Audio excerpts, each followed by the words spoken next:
네, 지금 제가 나눌 것은요, 주의 날이 이제 임박했는데, 도둑처럼 임하는 그런 자들이 있고, 또한 정말 깨어 있어서 낮에 속한 자들은 그렇지 않다라는 것을 이제 함께 하게 될 것입니다.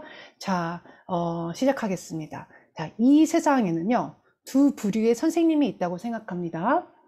한 부류는 얼마나 그 영특한지 학생 안에 잠재된 것을 꺼낼 수 있게 하는 선생님이고요. 그리고 다른 부류는 지식을 학생에게 넣어주는 선생님이 있어요. 예, 근데 저는 후자에 속하는데요. 제가 가지고 있는 것들을 여러분에게 준 다음에 그 다음에 그 학생이 이제는 잘 알지 못하는 다른 학생에게 전달해 주는 것이지요. 네. 그래서 여러분들이 알아들을 수 있게 또한 볼 수 있게 제가 이렇게 전달하는 이유는 제가 아는 모든 것을 알려서 여러분들이 이해할 수 있게 하는 것입니다. 그래서 지금 전 세계에서 함께 이것을 보고 계시는 분들은 이전에 알지 못했던 것들을 깨닫는 기회가 되길 원합니다. 데살로니가전서 5장 1절부터 3절을 보겠습니다. 네. 그래서 사도 바울이 데살로니가 성도들에게 편지를 쓴 거예요. 자, 읽어볼게요. 데살로니가전서 5장 1절부터 3절. 형제들아, 때와 시기에 관하여는 너희에게 쓸 것이 없음은.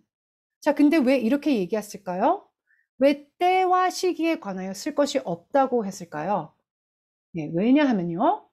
때와 시기에 관한 개념이 그 당시 있었기 때문입니다. 데살로니가 교회가 그런 개념이 있었어요.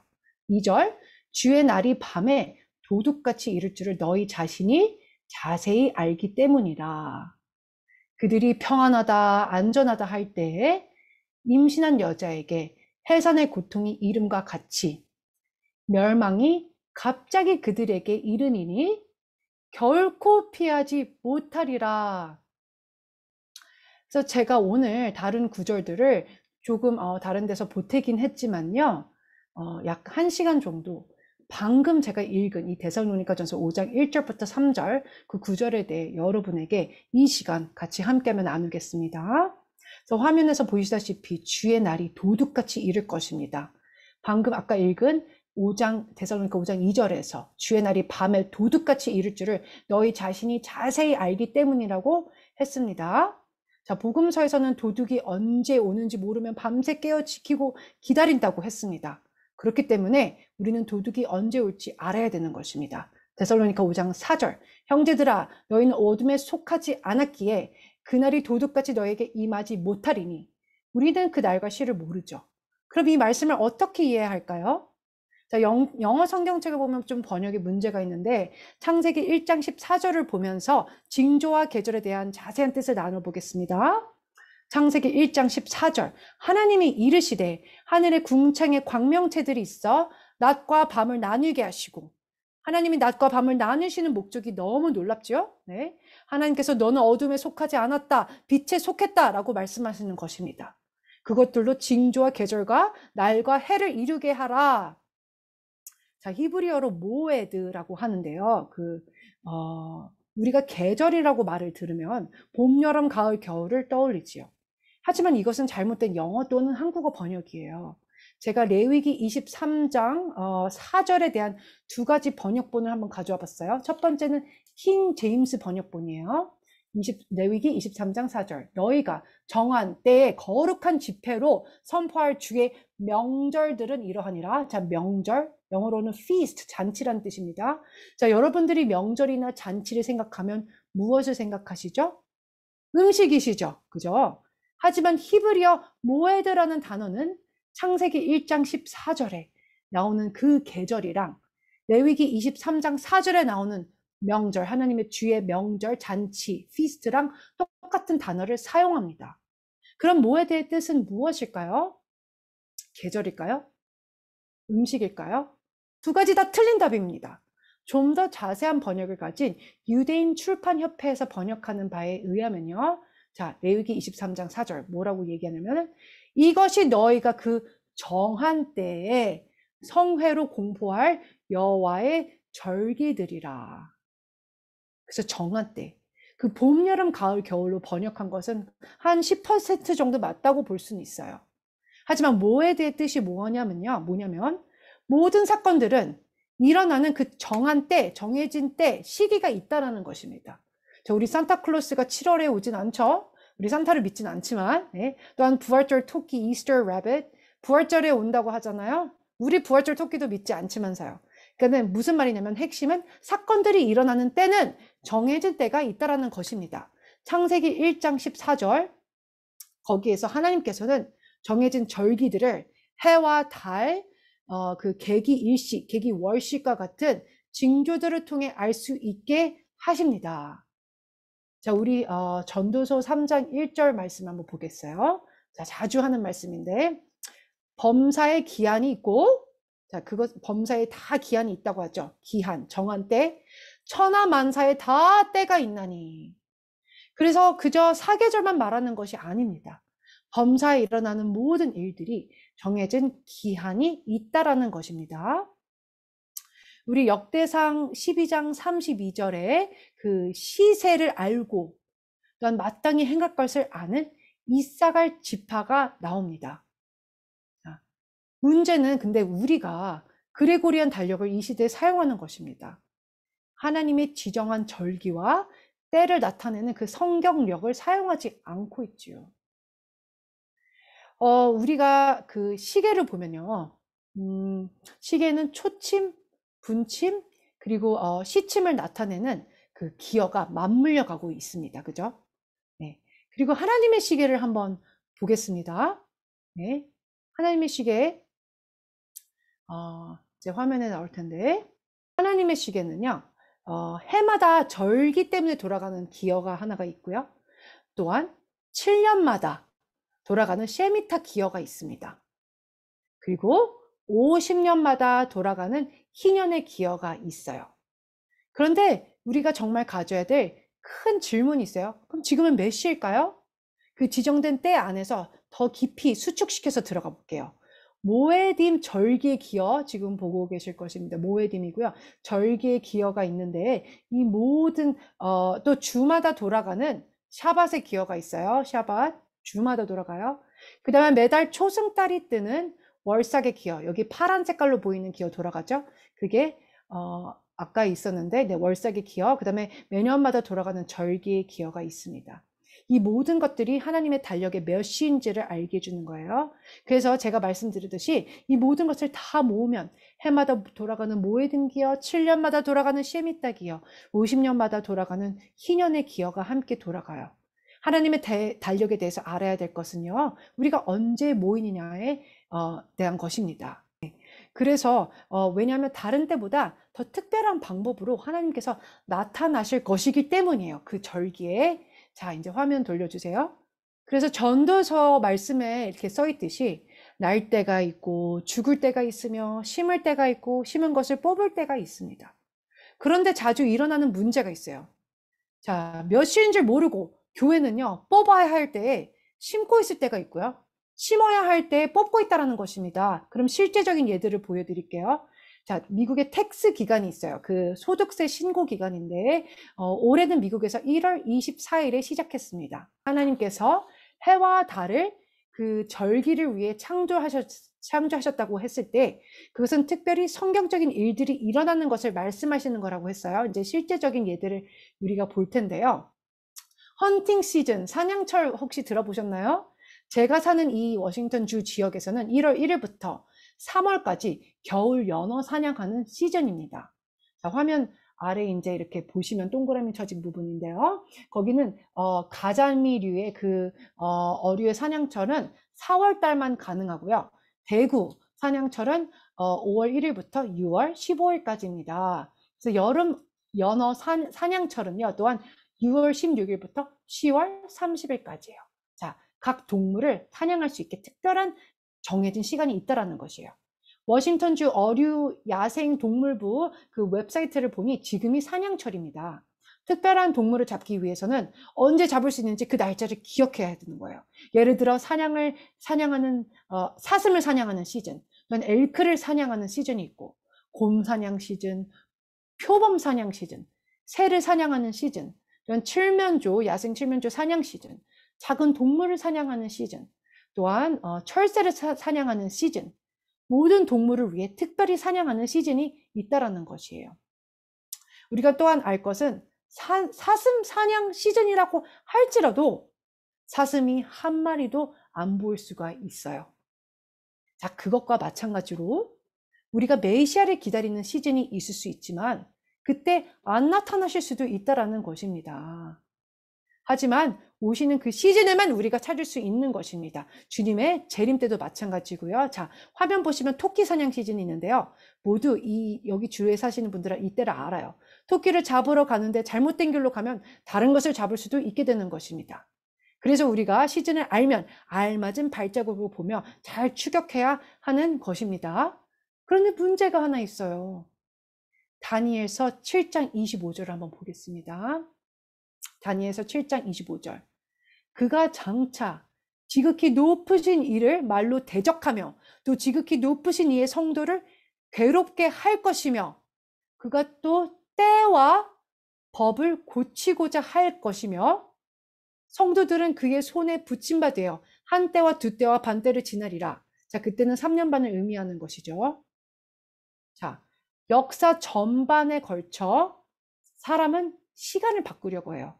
25절 말씀에도 그가 때와 법을 고치고자 할 것이라고 했습니다. 하나님의 때와 법. 그런데 왜 시간을 바꾸려고 하는 것일까요? 메시아가 오시는 때를 모르게 하기 위함입니다. 그 오는 때를 망치고 싶어 하는 것입니다. 네. 그래서 마치 지금 만화에 지금 나오는 이 날렵한 토끼처럼 말이죠. 이 만화에서 토끼를 사냥하는 시즌인데 이 토끼가 오리 사냥으로 딱 그 표지판을 바꿔버려요. 그래서 사람들이 오리를 사냥하려고 하는데 오리가 사람들을 혼란케 하려고 코비드 시즌으로 바꿔버립니다.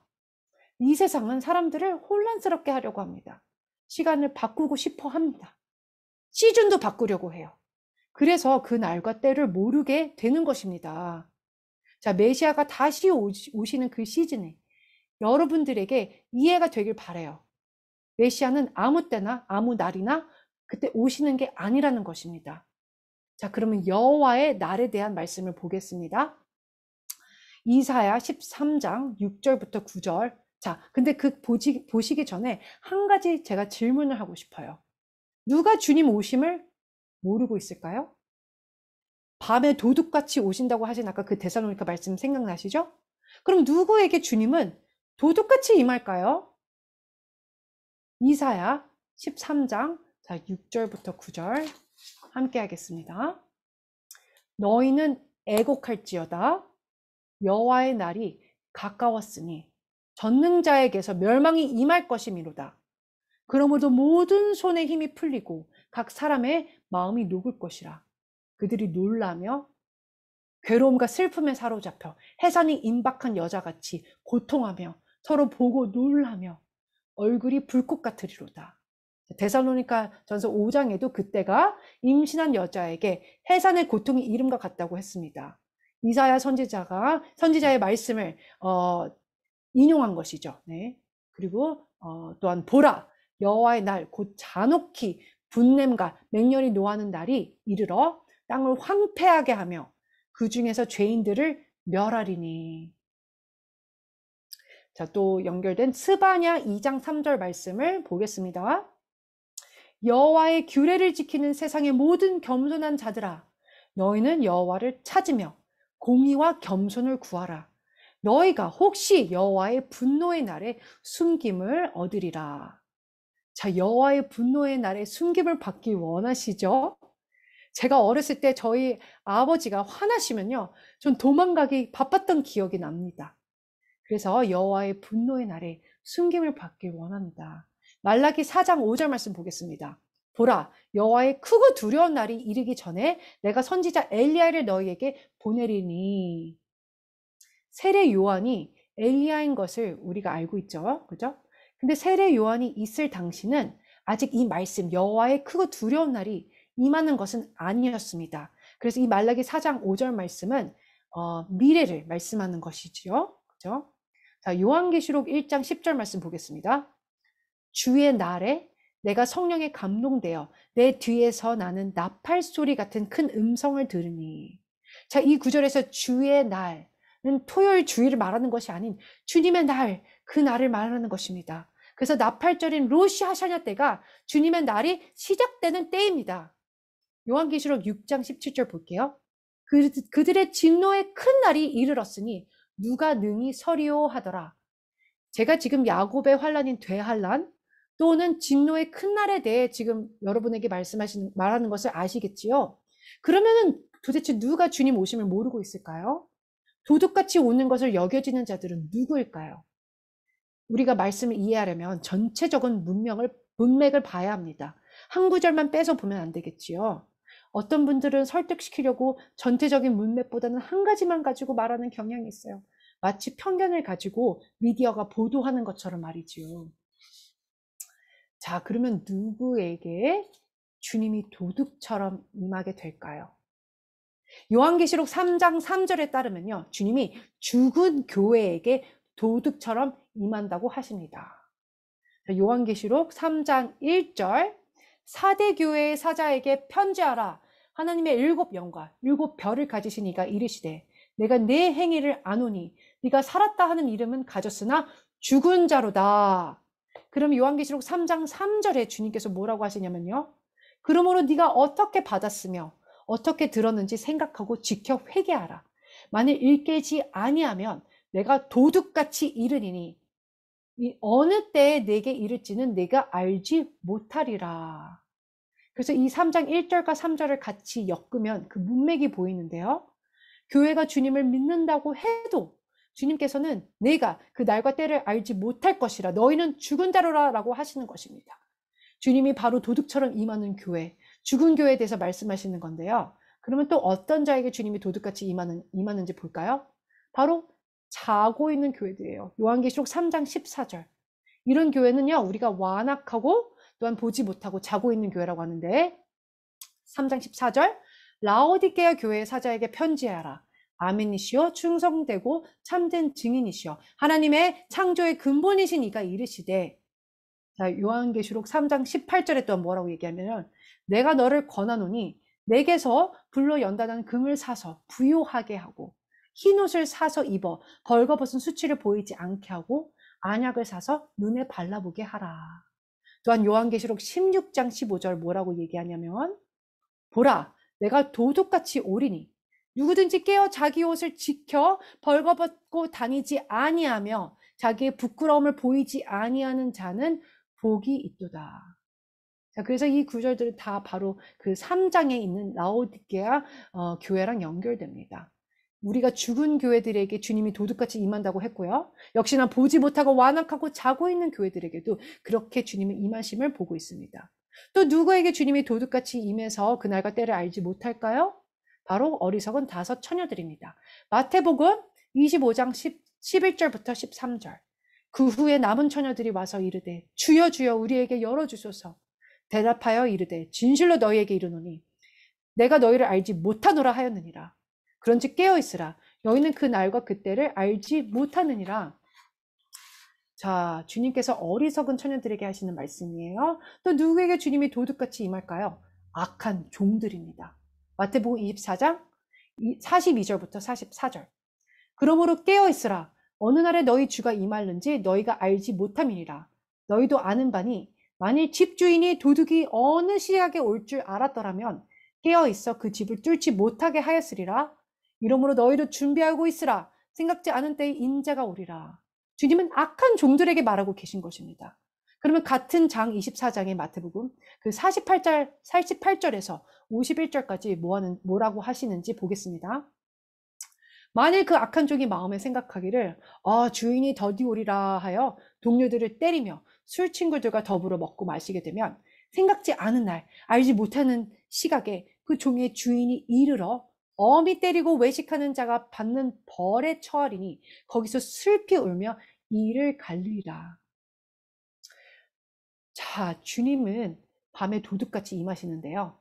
죽은 교회들에게, 또한 보지 못하고 자고 있는 완악한 교회들에게, 어리석은 처녀들에게, 그리고 악한 종들에게 그렇게 도둑같이 임하십니다. 그리고 한 가지 짚고 넘어가고 싶어요, 여기서. 우리는 문자 그대로 그 날과 그 시에 대해 알지는 못해요. 제가 그때를 안다고 선포하는 것은 아닙니다. 누군가가 또한 듣고서 오해를 가지게 되실까 봐 말씀드리는 것이에요. 그저 제가 알고 있는 사실들을 여러분께 제가 알리는 것입니다. 네. 그래서 제가 믿기로는 메시아께서 인류 역사 가운데 만나러 오시는 그 특별한 시즌이 있다고 저는 믿어요. 시즌들에 대해 전반에 얘기를 했었죠. 자, 지금은 메시아를 위한 사냥 시즌이 있다라는 것을 알리고 싶어요. 네, 메시아를 위한 사냥 시즌. 자, 그래서 그분이 처음에 오셨을 때가 니산월부터 시반월입니다. 그때가 한 4월 달부터 2월 달까지라고 할 수 있어요. 다시 말해서 그때는 6월절부터 샤브옷 오순절 때까지입니다.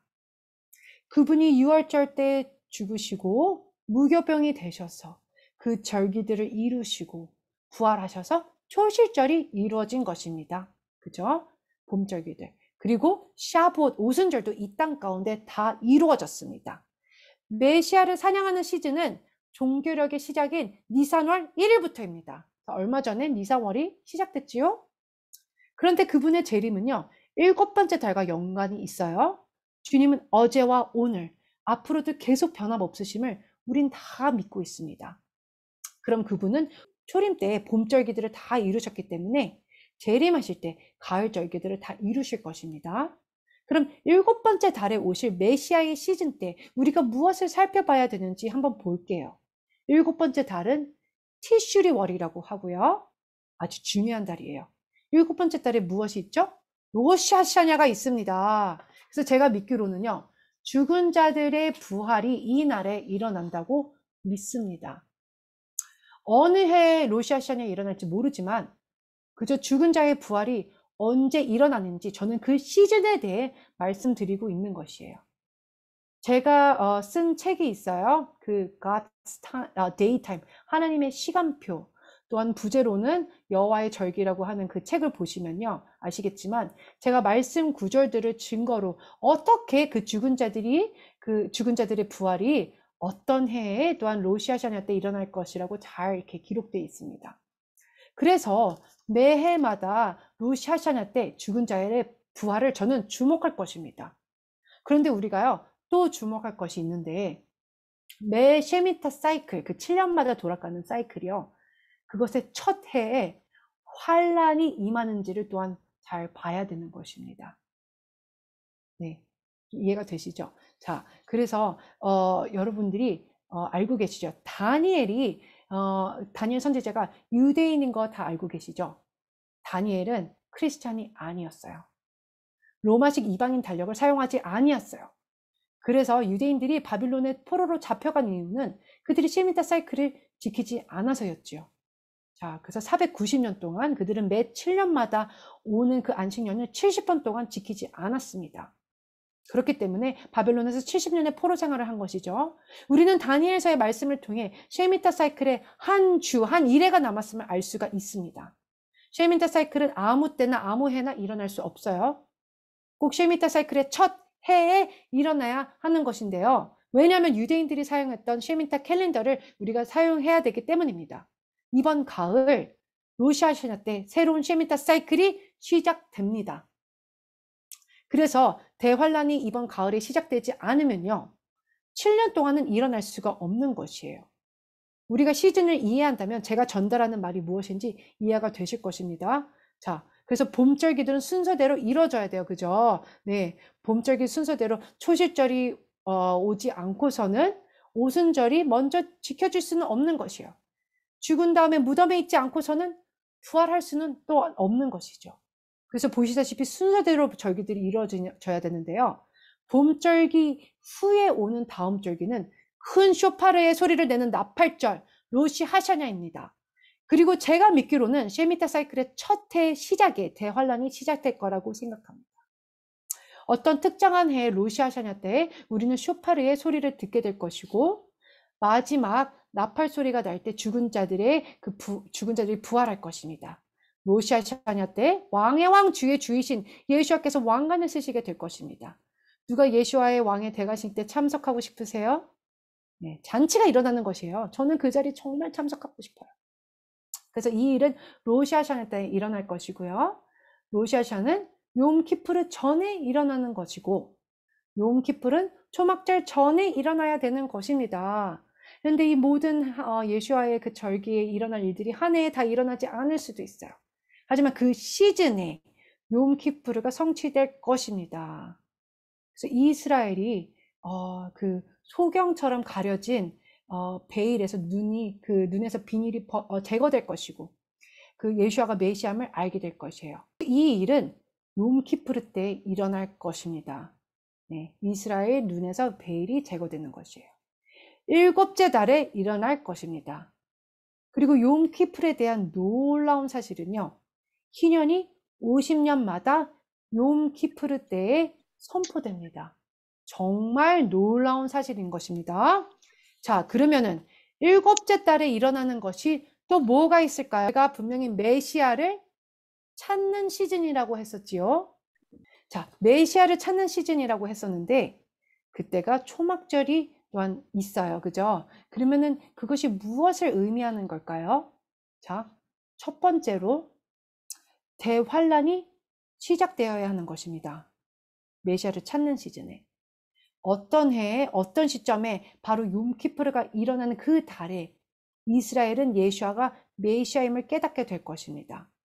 그리고 나서 초막절이 성취되게 됩니다. 그곳에서 예수아께서 사람들과 함께 1000년을 살게 되는 것입니다. 스가랴서 14장에 모든 나라들이 예루살렘에 올라와서 초막절을 지킨다고 써 있습니다. 왜냐하면 모든 자들이 주님을 천하의 왕이라고 영광을 돌려야 하기 때문이죠. 초막절에 관한 정말 놀라운 일이 있습니다. 놀라운 일은 뭐냐면요, 매 7년마다 한 번, 그 7년마다 한 번 하는 거예요. 마지막 7년에 하켈이라는 것을 합니다. 신명기 31장 10절에서 12절을 보겠습니다. 모세가 그들에게 명령하여 이르기를 매 7년 끝에, 자, 근데 우리가 바로 이때를 향해서 가고 있죠. 7년이 끝나는 날이 바로 가을에 있는 로샤샤나인 것입니다.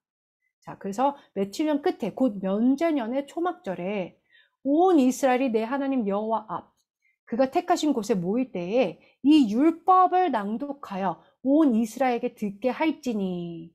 자, 여러분들이 기억하셔야 할 것은 매해마다 남자들만 절기를 지키기 위해 예루살렘에 가야만 했었어요. 여성들은 반드시 가지 않아도 됩니다. 하지만 때때로 남자들을 따라가기도 했었어요. 왜냐하면 함께 모여서 만남도 갖고 절기를 지키며 좋은 시간을 보낼 수 있기 때문이에요.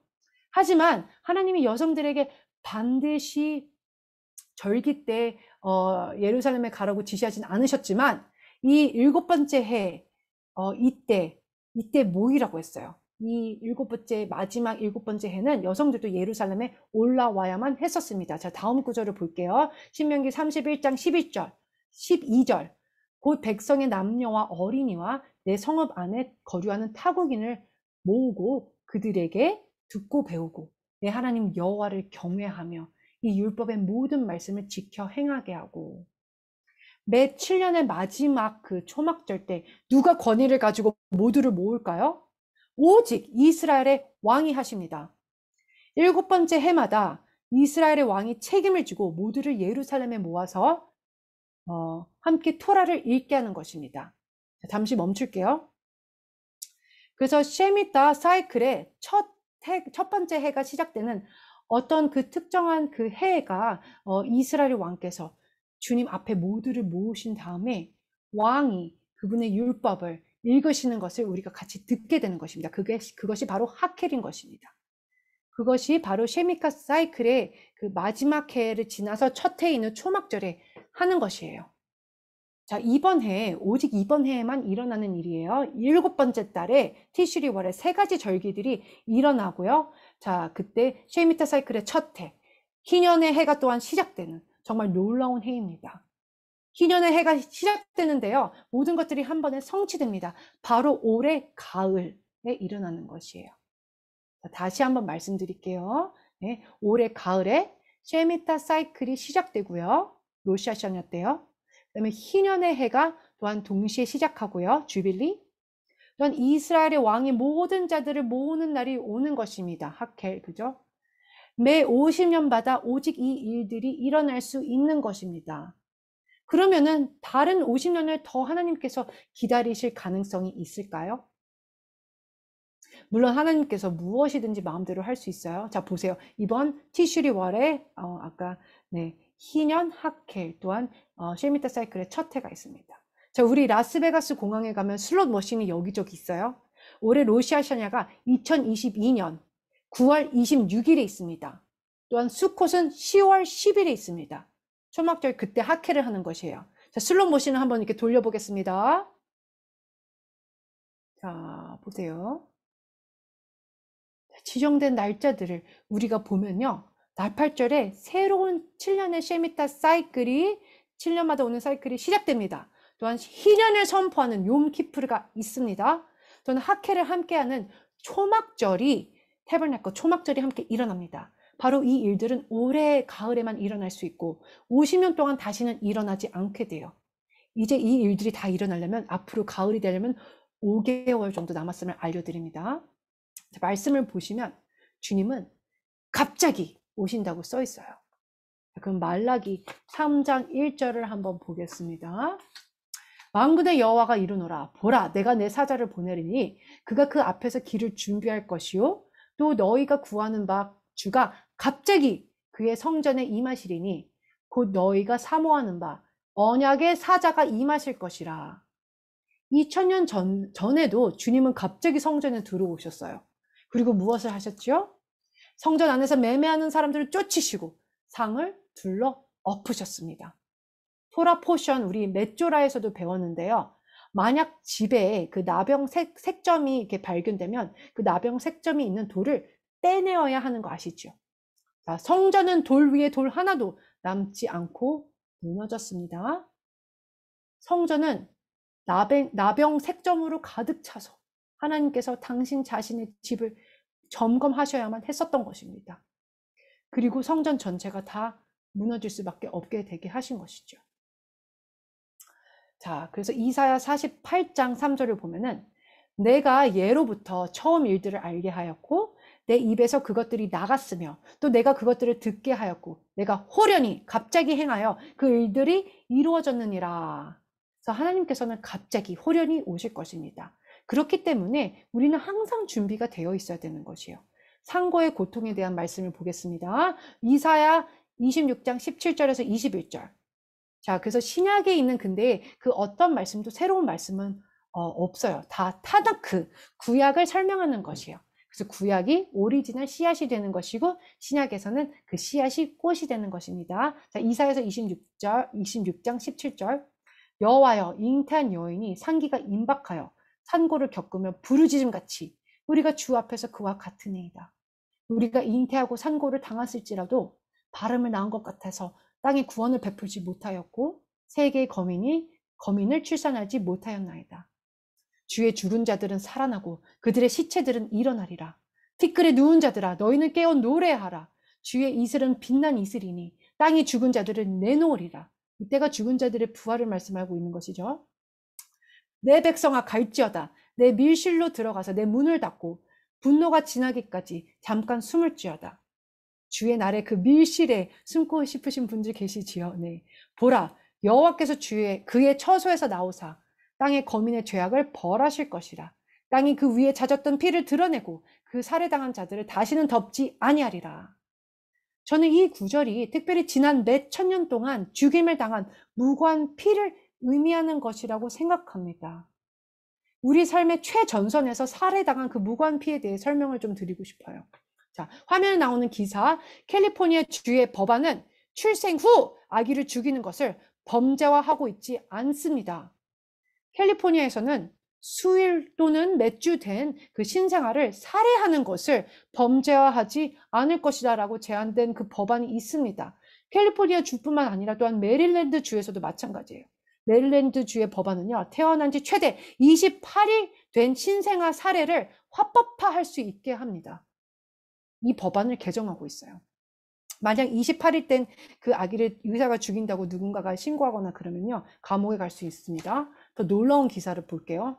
캘리포니아 그 메릴랜드 주에 이어서 야만적인 그 콜로라도 주에 대한 기사예요. 야만적인 이 새 법안은 산후 낙태 권리를 허용한다고 합니다. 콜로라도 주에서 출생 후 1년 된 아기까지는 죽여도 된다고 하고 있습니다. 정말 슬픈 기사입니다. 친생명 단체에서 그 의료 폐기물 상자에서 버려진 만삭된 아기를 발견하게 돼서요. 법무부에 낙태 시술사를 조사해달라고 요청했어요. 누가 낙태를 했는지. 이런 일들이 오늘날 일어나고 있는 것이에요. 하나님께서 폭력이 만연한 그 노아의 때에 전 세계를 홍수로 심판하셨지요. 오늘날은 폭력이 만연하지 않을까요? 로마서 8장 23절, 22절, 23절, 8장 22절, 23절. 피조물이 다 이제까지 함께 탄식하며 함께 고통을 겪고 있는 것을 우리가 아느니라.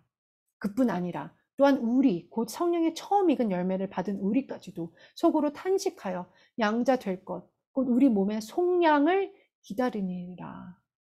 저는 그 양자 될 것, 속량, 몸의 속량 받을 그때를 위해 준비되어 있습니다.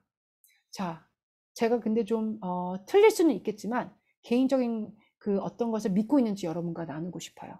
저는 선지자가 아니에요. 그리고 저의 공동체는요, 비영리 단체예요. 자, 여러분은 요셉의 때를 혹시 기억하십니까? 7년의 풍년이 있었고 7년의 흉년이 또 왔지요. 바로 쉐미타 사이클을 기반으로 한 것임을 말씀드립니다.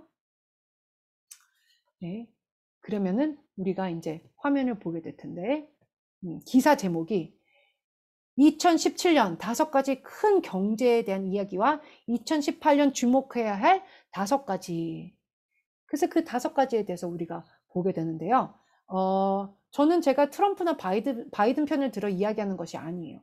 앞으로의 그 7년을 맞이하는 이때에 그저 지난 7년 동안 어떤 일들이 있었는지를 나누고 싶은 것이에요. 그래서 이 기사를 보시면은 2017년에 주요 스토리는 첫 번째, 확실히 이전보다 정상적인 그 경제 성장으로의 복귀라고 쓰여져 있습니다.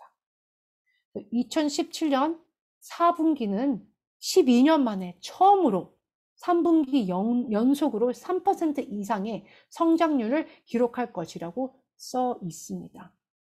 자, 그 다음에 두 번째로 큰 경제 이야기는 활황하는 주식시장입니다. 이 기사는 2018년이 되기 전인 2017년에 이게 써진 거예요. 자, 주식시장은 그래서 2017년 한 해 동안 사상 최고치에 경신한 가장 큰 경제 이야기 중 하나입니다. 자, 세 번째는요, 세금 개혁이 일어나는 것이고요.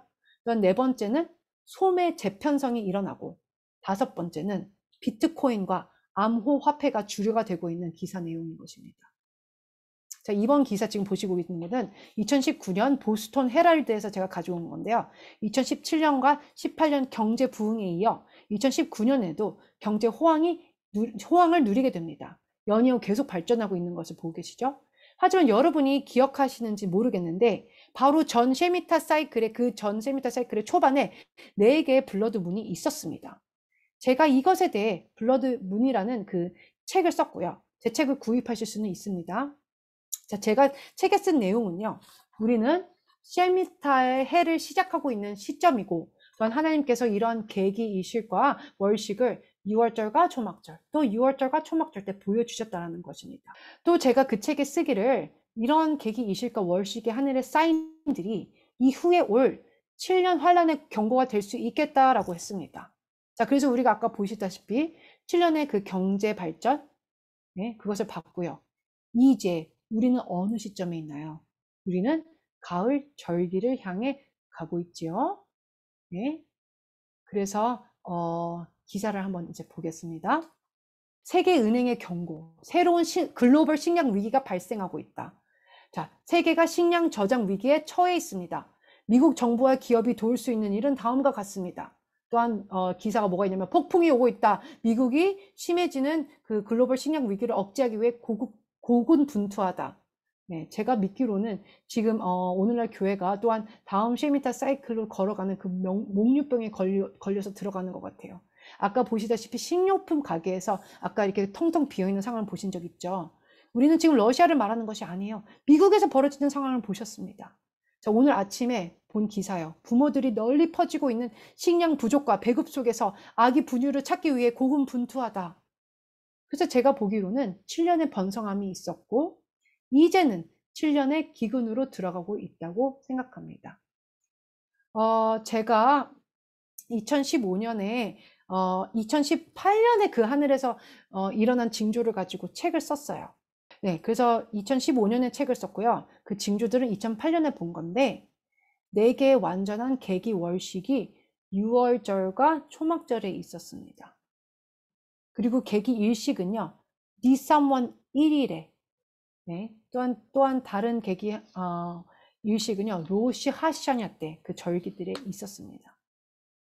하나님께서는 이런 하늘의 광명체들을 통해 지정된 날에 사인을 보이시려고 저는 그 광명체들을 창조하셨다라고 제가 말했죠. 네.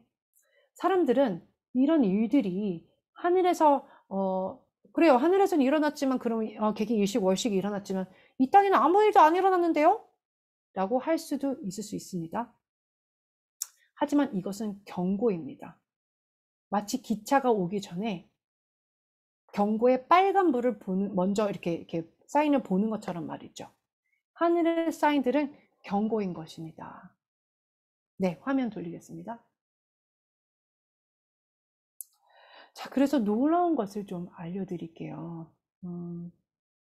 다니엘서 그 9장 26절과 27절은 우리가 대환란의 컨셉을 이해할 수 있는 구절들이에요.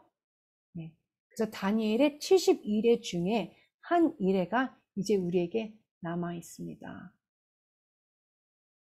그래서 다니엘서 9장 26절, 27절을 보겠습니다. 네. 62일의 후에 기름 부음을 받은 자가 끊어져 없어질 것이며 장차 한 왕의 백성이 와서 그 성읍과 성소를 무너뜨려려니와 그의 마지막은 홍수에 휩쓸림 같을 것이요 또 끝까지 전쟁이 있으리니 황폐할 것이 작정되었느니라. 하나님이 지정된 시간에 작정된 것이지요. 네. 그 다음에 27절. 그가 장차 많은 사람들과 더불어 한 일해 동안의 언약을 굳게 맺고 자, 그러면 한 일에는 얼만큼의 시간이지요? 7년입니다. 그렇기 때문에 대환란은 쉐미타 사이클의 첫 해에 일어나게 되는 것입니다. 그가 그 일해의 절반의 제사와 예물을 금지할 것이요 또 포악하여 가증한 것이 날개를 의지하여 설 것이며 또 이미 정한 종말까지 진노가 황폐하게 하는 자에게 쏟아지리라 하였느니라 하니라. 다니엘서 9장 26절과 27절은 새로운 쉐미타 사이클과 이전의 쉐미타 사이클에 대해 말하고 있습니다. 혹시 이해가 잘 되시나요? 자, 그럼 다시 얘기할게요. 이번 9월 달에 로샤샤나가 며칠에 있냐면요. 9월 26일과 27일에 있어요. 다니엘서 9장 26절과 27절이 정확히 이 날에 이루어지는 것입니다. 이 두 구절은 쉐미타 사이클의 마지막에 대해 이야기하는 것뿐만 아니라 새로운 쉐미타 사이클이 시작하는 그 로시아시아냐가 시작되는 그 두 날인 9월 26일과 27일이 다니엘 9장 26절과 27절과 상통한다는 것을 말하는 것입니다. 저 우연이라고 하기엔 너무나 큰 사실이지요. 그러면은 다른 방법으로 한번 좀 제가 이렇게 접근을 해볼게요. 한 가지 방법만으로 보지 않고 다른 방법으로도 우리가 보고 이해할 수 있게 말이에요. 자, 우리는 5783년에 진입하고 있죠. 5783년은 2022년과 2023년을 포함하는데요. 쉐미타 사이클의 첫 해로 들어가게 되는 것입니다. 이 해는 아까도 얘기했다시피 희년, 주빌리의 해입니다. 자, 위에서 아래부터 내려오는 그 화살표들이 있어요. 그죠? 노란 화살표는 매해 로샤샤냐가 일어나는 때를 말하는 것이에요. 그래서 우리는 그때 나팔절을 나타내는 것이고 나팔을 부는 것이죠.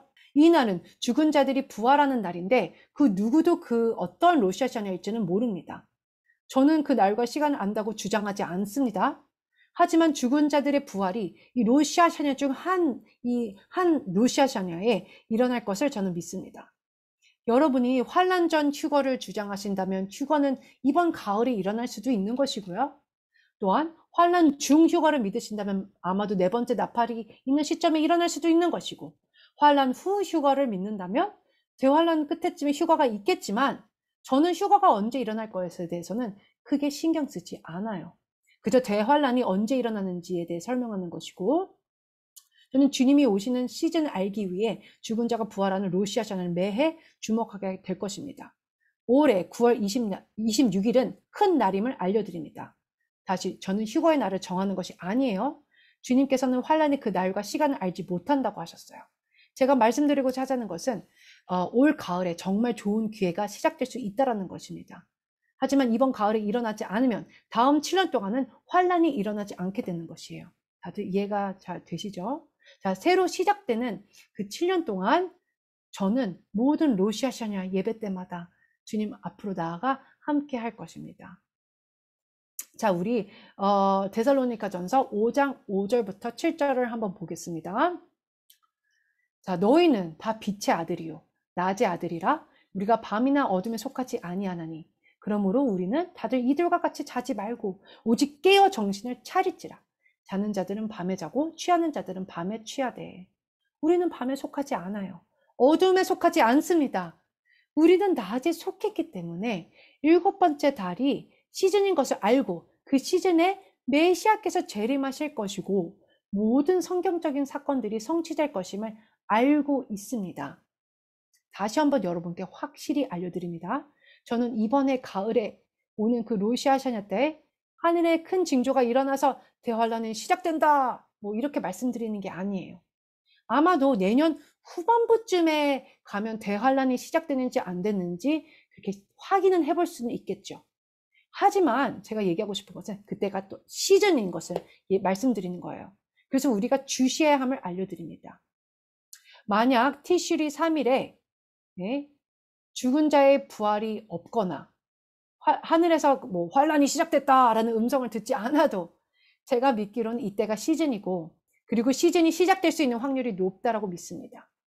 자, 그렇지만 또 말씀드리고 싶은 것은 이때가 맞을 수도 있고 아닐 수도 있지만 몇 개월의 시간이 그때로부터 좀 지나야 진짜 환란의 때인지를 확인할 수 있다는 것이에요. 하나님의 캘린더와 함께하지 않아도 아마도 그런 분들도 그때를 알고 싶어하고 그때를 찾을 것입니다. 하지만 이것을 보시는 여러분들은 적어도 이때를 주목해야 한다는 것을 알고 주목해야 한다는 것을 알고 지금 계시는 것이에요. 자, 데살로니가전서 5장 8절부터 11절. 우리는 낮에 속하였으니 정신을 차리고 믿음과 사랑의 호심경을 붙이고 구원의 소망의 투구를 쓰자. 하나님이 우리를 세우심은 노하심에 이르게 하심이 아니요 오직 우리 주 예수 그리스도로 말미암아 구원을 받게 하심이라. 예수께서 우리를 위하여 죽으사 우리로 하여금 깨어있든지 자든지 자기와 함께 살게 하려 하셨느니라. 그러므로 피차 권면하고 서로 덕을 세우기를 너희가 하는 것 같이 하라. 구원의 투구는 어디서 온다고 하죠? 전신갑주에 대해서 이렇게 말할 때요. 많은 사람들이 그 로마 병정이 쓰는 전신갑주를 상상하게 되는 것 같아요. 자, 그런데 그 하나님의 전신갑주는 로마 병정과는 전혀 상관이 없는 모습입니다. 구원의 투구는 대제사장이 머리에 여호와께 성결이라고 쓴 그 관을 말하는 것이에요. 그리고 믿음과 사랑의 의의 흉배 그 호심경은 대제사장이 가슴에 단 그 흉배를 말하는 것이에요. 그리고 방패는 로마 병정이 적을 막을 때 쓰는 그런 방패가 아니고요. 완전히 우리에게 그 사방으로 보호망을 쳐주는 하나님의 방패인 것을 말하는 것입니다. 이사야서 59장 17절 18절. 공의를 갑옷으로 삼으시며 구원을 자기의 머리에 써서 투구로 삼으시며 보복을 속옷으로 삼으시며 열심을 입어 겉옷으로 삼으시고 그들의 행위대로 갚으시되 그 원수에게 분노하시며 그 원수에게 보응하시며 섬들에게 보복하실 것이라. 복음서에서는 예수님께서 일어나셔서 읽은 구절이 이사야서 61장 2절입니다. 자, 여호와의 은혜의 해와 우리 하나님의 보복의 날을 선포하여 모든 슬픈 자를 위로하되 이렇게 이사야서 61장 2절에 써 있는데요. 하지만 아시나요? 예수님께서는 보복의 날이 써 있는 부분을 읽지 않으셨어요. 그 신약에서 누가복음에서 아직 보복의 날이 아니기 때문에 초림이었기 때문에 예수님의 초림이었기 때문에 그분은 그저 직접 오셔서 자유를 선포하신 것입니다. 그럼 누가복음 4장 18절 20절에 예수님이 어떻게 회당에 들어가서 그 말씀을 읽었는지 볼게요. 주의 성령이 내게 임하셨으니 이는 가난한 자에게 복음을 전하게 하시려고 내게 기름을 부으시고 나를 보내사 포로된 자에게 자유를, 유먼자에게 다시 보게 함을 전파하며 눌린 자를 자유롭게 하고 주의 은혜의 해를 전파하게 하려 하심이라 하였더라. 그리고 나서 어떻게 하셨나요? 그분은 보복의 날을 읽지 않으셨어요. 네, 그 부분은 안 읽었어요. 이사야서에는 나왔지만, 왜냐하면 이번 가을에 임할 수 있기 때문입니다. 우리가 이제 앞으로 맞이할 가을에 보복의 날은 소림할 때 일어나지 않고 재림할 때 그 마지막에 일어나는 것이죠. 네. 그래서 20절에 보면은 책을 덮어 그 맡은 자에게 그 책을 주시고 회당에 있는 자들이 다 주목하여 주님을 보더라. 자, 그래서 이 구절에서 또한 우리가 알 수 있는 것은요. 예수님께서 그의 사역을 쉐미타 사이클에 시작했을 가능성이 높다라는 것입니다. 왜냐하면 은혜의 해를 선포하고 있기 때문이에요. 그래서 바로 다음 쉐미타 사이클의 첫 해를 말씀하는 것일 수도 있는 것이에요. 자, 그리고 나서 주님은 그래서 책을 덮으셨어요. 자, 우리가 이사야서 62장 11절을 보겠습니다. 여호와께서 땅 끝까지 선포하시되 너희는 딸 시온에게 이르라. 내 구원이 이르렀느니라. 보라, 상급이 그에게 있고 보응이 그 앞에 있으리라 하셨느니라. 이것과 관련된 요한계시록 22장 11절부터 12절을 보겠습니다.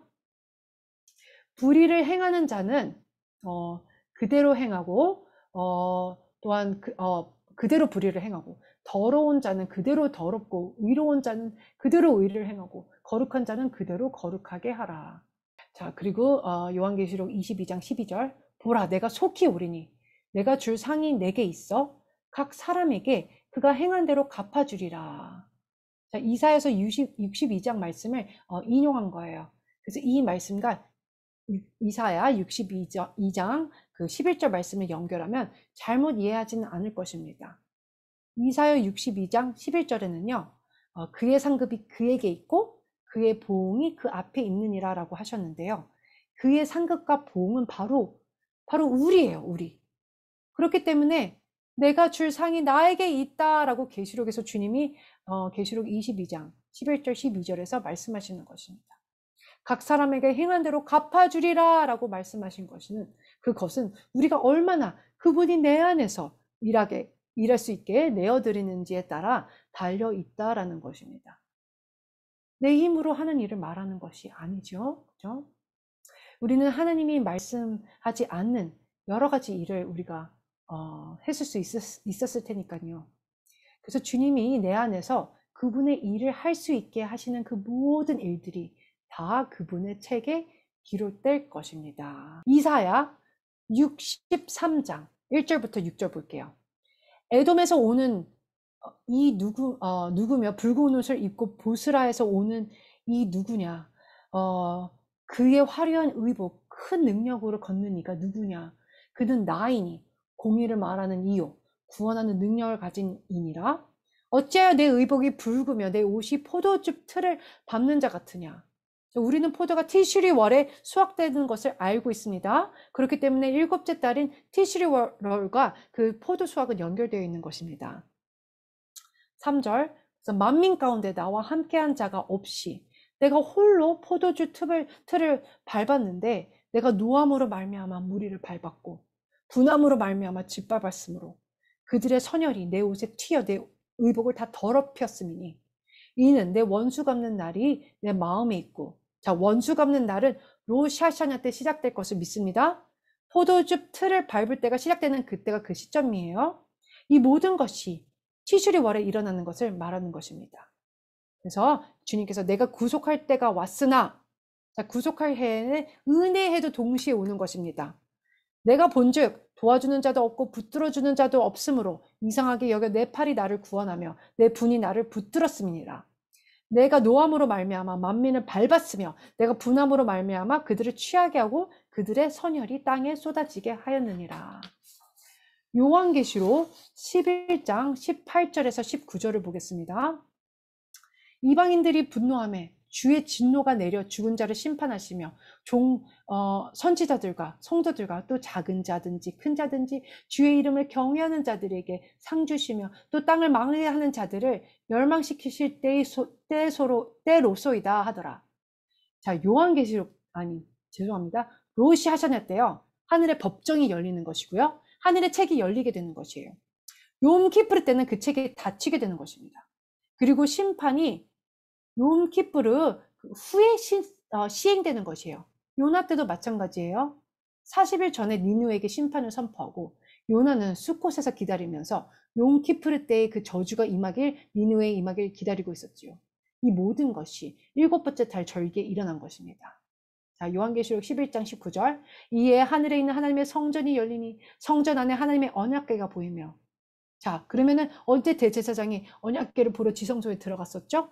욤 키프르 때죠. 바로 이 구절은요. 7번째 달에 지정된 그 욤 키프르 때에 일어난 일을 보여주는 것이에요. 19절. 또 번개와 음성들과 우레와 지진과 큰 우박이 있더라. 요한계시록 19장 11절부터 16절을 읽겠습니다. 또 내가 하늘이 열린 것을 보니 보라 백마와 그것을 탄 자가 있으니 그 이름은 충신과 진실이라. 그가 공의로 심판하며 싸우더라. 그 눈은 불꽃 같고 그 머리에는 많은 관들이 있고 또 이름 쓴 것 하나가 있으니 자기밖에 아는 자가 없고 또 그가 피 뿌린 옷을 입었는데 그 이름은 하나님의 말씀이라 칭하더라. 하늘에 있는 군대들이 희고 깨끗한 세마포 옷을 입고 백마를 타고 그를 따르더라. 자, 욤키프르 때 모두들 어떤 옷을 입고 있는 것이지요? 하얀 세마포 옷을 입게 되는 것입니다. 다시 말씀드리지만 이 일이 욤키프르 때 일어나는 것이고요. 어느 특정한 해에 욤키프르 때 바로 그때 일어나는 것이에요. 15절. 그의 입에서 예리한 검이 나오니 그것으로 만국을 치겠고 친히 그들을 철창으로 다스리며 또 친히 하나님 곧 전능하신 이의 맹렬한 진노의 포도주 틀을 밟겠고. 자, 이때 7번째 달이에요. 그 옷과 그 다리에 이름을 쓴 것이 있으니 만왕의 왕이요 만주의 주라 하였느니라. 데살로니가 5장 말씀으로 돌아가서 제가 마무리하겠습니다. 데살로니가 전서 5장 12절부터 28절. 형제들아 우리가 너희에게 구하노니 너희 가운데서 수고하고 주 안에서 너희를 다스리며 권하는 자들을 너희가 알고 그들의 역사로 말미암아 사랑 안에서 가장 귀히 여기며 너희끼리 화목하라. 또 형제들아 너희를 권면하노니 게으른 자들을 권계하며 마음이 약한 자들을 격려하고 힘이 없는 자들을 붙들어주며 모든 사람에게 오래 참으라. 삼가 누가 누구에게든지 악으로 악을 갚지 말게 하고 서로 대하든지 모든 사람을 대하든지 항상 선을 따르라. 항상 기뻐하라. 쉬지 말고 기도하라. 범사에 감사하라. 이것이 예수 그리스도 안에서 너희를 향하신 하나님의 뜻이니라. 성령을 소멸하지 말며 예언을 멸시하지 말며 범사에 헤아려 좋은 것을 취하고 악은 어떤 모양이라도 버리라. 평강의 하나님이 친히 너희를 온전히 거룩하게 하시고 또 너희의 온 영과 혼과 몸이 우리 주 예수 그리스도께서 강림하실 때에 흠 없게 보존되기를 원하노라. 너희를 부르시는 이는 미쁘시니 그가 또한 이루시리라. 형제들아 우리를 위하여 기도하라. 거룩하게 입맞춤으로 모든 형제에게 문안하라. 내가 주를 힘입어 너희에게 명하노니 모든 형제에게 이 편지를 읽어주어라. 우리 주 예수 그리스도의 은혜가 너희에게 있을지어다. 자, 다음 주에는 제가 데살로니가 전후서를 다 마치려고 합니다. 여러분들이 시즌에 대한 이해가 있길 원합니다. 우리는 아마도 큰 경제 공황과 전쟁과 대환란이 시작하는 그 시점으로 가는데 5개월 정도 남았는지 모르겠습니다. 지금은 우리가 모든 것을 해야 하는 때예요. 왜냐하면 에스겔서를 보면 원수가 오는 것을 보면서도 나팔을 불어 경고하지 않으면 그 책임을 내가 져야 하는 것이기 때문입니다. 그렇기 때문에 우리 엘샤자의 공동체에서도 모두에게 지금 알리고 있는 것이에요. 다시 한번 언급하는데 하나님이 저에게 직접적으로 음성으로 말씀하셨다거나 제가 예언하는 것이 아니에요. 그저 제가 공부하고 발견한 것들을 여러분에게 알려드리고 또한 여러분이 이 사실을 받아들일지 안 받아들일지는 그저 여러분이 결정하시는 것입니다. 저는 지난 20년 동안 제가 공부하면서 알게 된 것들을 기반한 것을 알려드리는 거예요. 주님의 재림에 대해 기대하며 기뻐하시길 원합니다. 여러분들을 두렵게 하는 시간이 아니에요. 이때는 기뻐하는 시간이에요. 만약에 죽은 자들이 부활하고 또한 새로운 몸을 입는다면 그리고 그 중에 하나가 저라면 전 다음 7년 동안 이곳에 머물고 싶습니다. 주님께 다시 이곳에 보내달라고 할 거예요. 네. 그래서 결론적으로는 우리가 정말 기뻐하는 시간 가운데 있다는 것을 알려드려요. 기도하겠습니다. 아비도 말키는 우리의 아버지 왕이신 하나님, 우리를 너무 사랑하셔서 너무 감사합니다. 우리는 어둠에 속하지 아니하고 잠들지 않으며 주님의 재림이 곧 오시길 기다리며 깨어있게 하십니다. 감사합니다. 우리는 두렵지 않습니다. 어떠한 일이 와도 우리의 발로 원수를 깨트릴 것을 알고 있습니다. 아버지, 모두가 들으기가 되게 하시고 볼 수 있는 눈이 되게 하시고 어떤 시간에 우리가 살고 있는지 이해할 수 있는 마음을 허락하여 주세요. 무엇보다 주님께서 우리를 분노의 날에 그 숨기시는 은혜가 있길 원합니다.